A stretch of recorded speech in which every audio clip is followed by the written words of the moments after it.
hiperpolarización del potencial de acción. Bien, con esto termino la historia. Hay algo que yo quiero incluir acá como parte del potencial de acción y es un mapa en el cual en una neurona tipo vamos a fijar los lugares donde hay canales de sodio y voltaje dependientes o donde hay las mayores concentraciones de los canales de sodio y voltaje dependientes. Fíjense que no están estos canales dispuestos homogéneamente en toda la superficie de la membrana. Hay algunos lugares donde se agrupan. Y el lugar más llamativo, por lo menos en las neuronas que tienen funciones relacionadas con la motricidad, es esta pequeña zona promontoria axonardis. Es la porción inicial del axón de las neuronas con relación a partes motoras.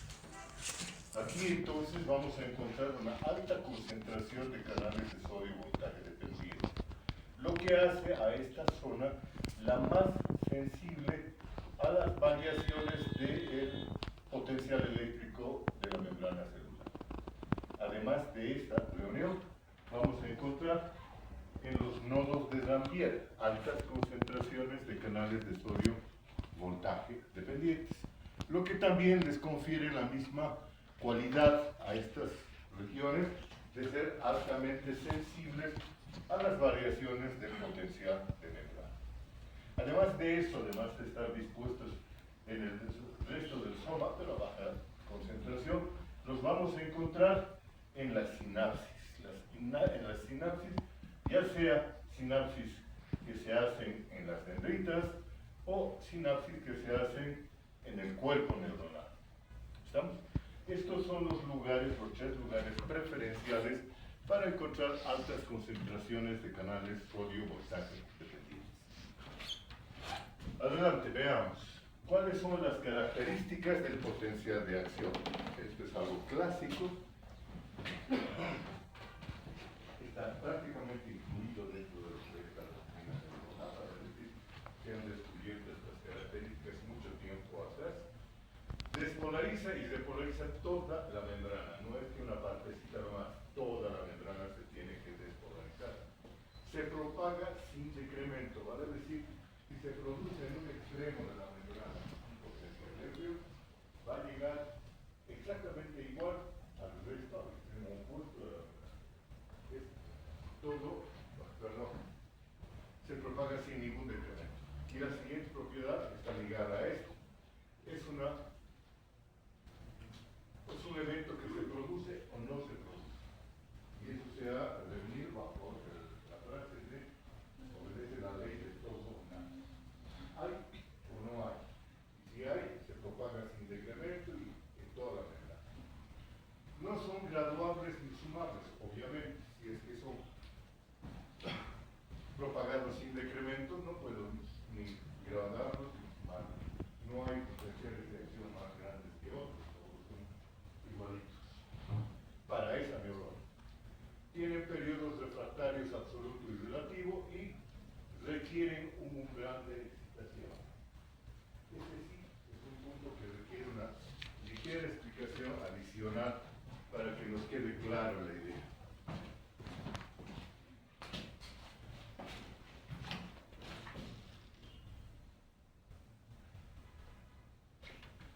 En esta gráfica vamos a ver entonces el concepto de umbral de excitación. Fíjense ustedes, en menos 70 se ha fijado el valor del potencial de reposo de una neurona cualquiera. Y ese sí va a mantener constante sin variación hasta que llegue un estímulo. Actualmente un estímulo eléctrico. Nosotros lo podríamos aplicar. Damos una pequeña carga eléctrica a la neurona y de repente, si es que le damos la suficiente intensidad a esa carga eléctrica, se genera un potencial de acción. Pero ¿qué pasa si la carga es muy pequeña? Es muy pequeña como lo estamos representando en estas pequeñas curvas. Fíjense ustedes, esta curva corresponde al cambio en el potencial de reposo cuando se ha aplicado un estímulo muy pequeño. Se produce el cambio, pero después de un instante se vuelve al valor normal de menos 70 milivolts. Entonces, aplicamos una carga un poquito mayor y se genera una curva un poco más intensa, más grande, pero que también vuelve al valor de reposo sin provocar un potencial de acción. Solamente cuando la cantidad de energía que aplicamos sobre la membrana, energía eléctrica, alcanza lo que se llama un umbral de excitación, se va a producir, como en este caso, la aparición del potencial de acción cuando la membrana llega al valor umbral. ¿Ok? Entonces necesitamos una cierta cantidad de excitación para que se produzca el potencial de acción. Y esa cierta cantidad de excitación recibe el nombre de valor umbral. Todas las neuronas, todos los tejidos excitables tienen esa cualidad. Necesitan un umbral de excitación. Y tiene sentido, porque si no esas células estuvieran reaccionando a cualquier cosa, tienen que reaccionar solamente a una cierta intensidad de estimulación para que se produzca el potencial de acción. Entonces, incluimos dentro de lo que es el potencial de acción y sus características, el requerir un umbral de excitación para que se produzca el potencial de acción. Y con eso, pues, se cumple esto, requiere un umbral de excitación. Está claro ahí, ¿no? No hay mayor pérdida. Hemos vuelto a la propagación del potencial de acción. El potencial de acción no tuviera ningún sentido si es que no se propagara a toda la membrana. Y esa propagación se hace de dos maneras, dependiendo si la neurona está mielinizada o no. Fíjense ustedes una neurona que no tuviera una capa de mielina, que estuviera completamente desnuda, tápense los ojos, medio pornográfica.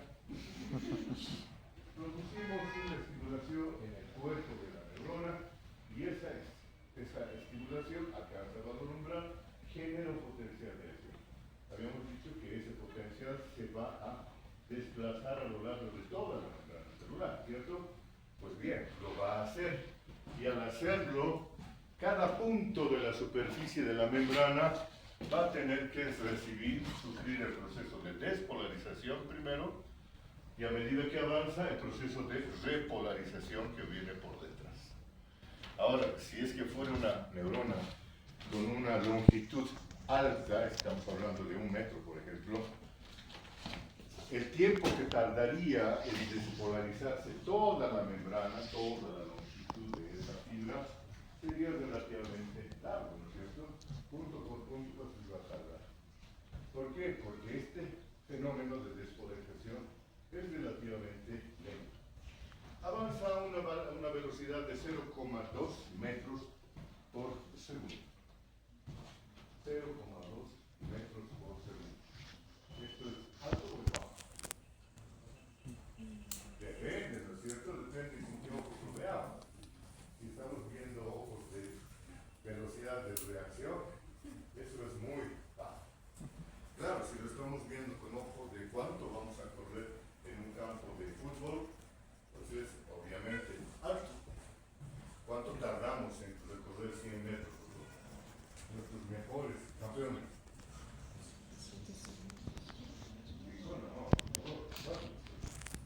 Están intentando deporte, por favor, no me digan eso. Dame una cifra. 1.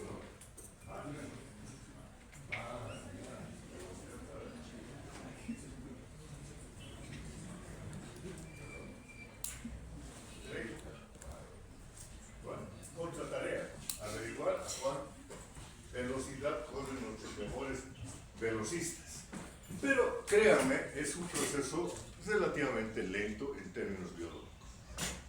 Sin embargo, si esta misma fibra nerviosa está revestida de esa vaina de mielina, ustedes recuerdan, la vaina de mielina, al ser una capa lipídica, es completamente impermeable a los iones, ¿sí?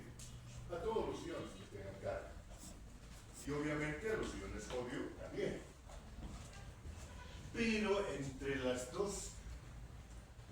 unidades de mielina que están recubriendo a un axón, encontramos una pequeña zona que está desprovista de esa capa de mielina. Y esa zona se llama un nodo de Zambier. Nodo de Zambier, en el cual aparentemente la membrana celular está expuesta directamente al líquido extracelular. Y además, si tiene allá una alta concentración de canales sodio dependientes en una zona sensible.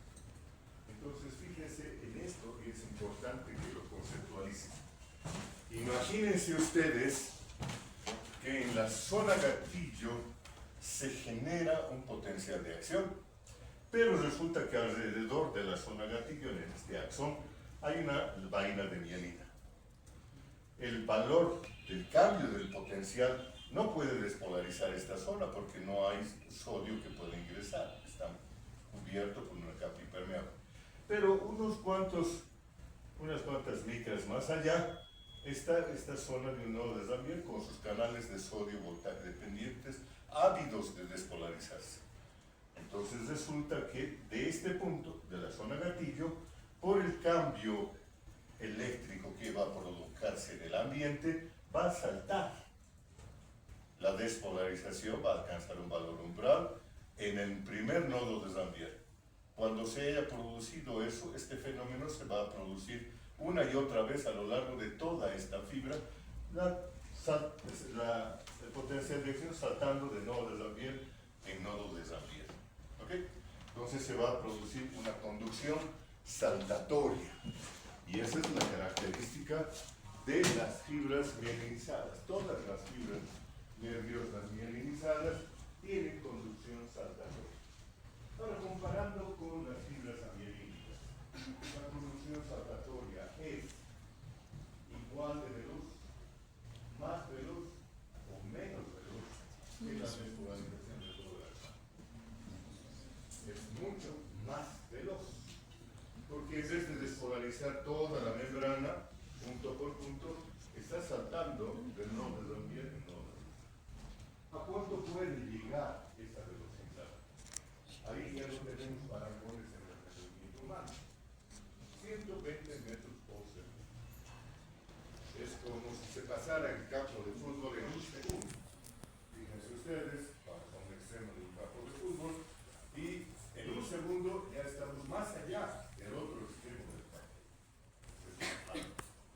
Por el contrario, la velocidad de una fibra no mielinizada era 0.2 metros por segundo, significa 20 centímetros por segundo.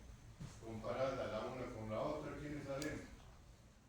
La fibra amielínica. ¿Y quién es la rápida? La fibra mielinizada. ¿Está claro? Ahora bien, resulta que estas vainas de mielina pueden ser pequeñas y tener nodos de Zambier muy cercanos, pueden ser medianas y tener nodos de Zambier más separados, o pueden ser muy grandes y tengan nodos de Zambier muy separados. Pregunta para ustedes: ¿cuál de estas tres categorías de fibras mielinizadas es la más veloz? ¿La que tiene fibras más pequeñas, vainas de mielina muy pequeñas, o la que tiene las vainas de mielina muy grandes? Mientras más grandes las vainas de mielina, más separados los nodos de Zambier y por lo tanto más rápida la conducción saltatoria. Entonces se van a dar cuenta que a las neuronas, para ser veloces, les conviene tener una vaina de mielina grande. ¿Sí? Y la pregunta es, entonces, ¿todas las neuronas deberían tener vaina de mielina? ¿Sí o no? Así sería muy veloz. Pero si ustedes se ponen a contabilizar y hacemos números, se van a dar cuenta que el grosor de la médula espinal, ¿cuánto es el grosor de la médula espinal en promedio? ¿Cuánto es el grosor de la médula espinal de cada uno de ustedes? De nuevo. ¿Bueno? 10 milímetros, 1 centímetro. ¿Sí? Lo estás dando bastante bien. 10 a 12 milímetros. Si todas las fibras que están dentro de esa médula el diámetro de esa médula espinal. Ustedes sacan cuentas por la cantidad, los millones de fibras que hay, el grosor, diámetro de esa fibra, perdón, de esa médula sería más o menos unos 25 o 30 centímetros. Si todas las fibras nerviosas fueran minimizadas, nuestra médula espinal tendría unos 30 centímetros de diámetro en vez de los 10 centímetros. Imagínense esta carga con un tronco en el espalda. Sería medio complicado. Además, piensen que si eso es en la médula, ¿cómo sería en el encéfalo? Que tiene una cantidad infinitamente mayor de fibras nerviosas. Entonces, nuestra cabeza sería más o menos el tamaño del follaje de un árbol. Como árboles muy veloces, pero incapaces de mover. Entonces, no. La naturaleza, Dios, y quieren ustedes poder más fuerte, ha decidido que no todas las fibras nerviosas son mielinizadas. Y si son mielinizadas, pues tienen que ser algunas muy veloces y otras menos veloces. Y las menos veloces son las que no son mielinizadas, las amielizadas. Entonces tenemos un espectro de fibras nerviosas, cada una de ellas con un grosor, con un diámetro promedio, y de entre ellos pues hay un rango abanico de velocidades. Y eso lo vamos a ver en el siguiente capítulo cuando hablemos de las velocidades de conducción nerviosa. Un momento que quede como concepto general. ¿Estamos?